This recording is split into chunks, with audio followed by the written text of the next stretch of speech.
बिस्मिल्लाहिर्रहमानिर्रहीम इन्नल्लाह व मलाइकतहु युसल्लूना अलन नबी या अय्युहल्लज़ीना आमनु सल्लु अलैहि व सल्लिमू तस्लीमा अल्लाहुम्मा सल्लि अला मुहम्मदिन नबिय्यिल उम्मी व अला आलिहि व सल्लिम तस्लीमा।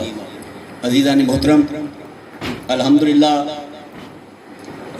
लोग इस्लामाबाद तो रावलपिंडी तो पूरे पंजाब के दूर दराज इलाके में इत्थे जमा हुए ने और बहुत ही मालूमाती प्रोग्राम सी और इंतहाई मुफीद जिम्मेदार वास्ते।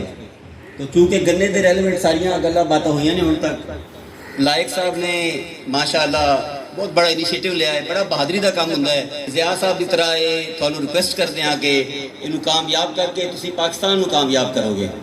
तो उस तो इलावा कुछ वैरायटियां हमजा शुगर मिल खानपुर जेठा बुठा उत्थे साढ़े को अपने फार्म पर मौजूद ने और उहदे नाल नाल साढ़े कुछ जिहड़े काश्तकार ने तरक्की पसंद उन्होंने को भी मौजूद ने।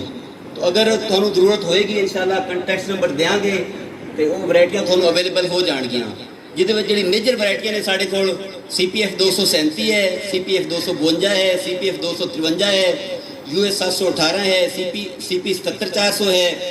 उस तो इलावा कुछ वैरायटियां पाइपलाइन ने जिस तरह YT 55 है, SLSG 1283 है। इस तो इलावा भी कुछ वैरायटियां ट्रायल चल रही ने।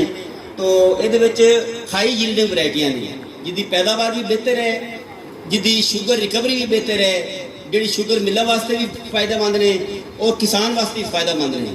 तो इंशाअल्लाह अगर किसी दोस्त को जरूरत होएगी तो बिल्कुल ऑन दी ग्राउंड ये सारी वैरायटियां जिन्होंने मैं ना लिया है वो मौजूद ने और इसकी अवेलेबिलिटी इंशाअल्लाह मुमकिन होएगी।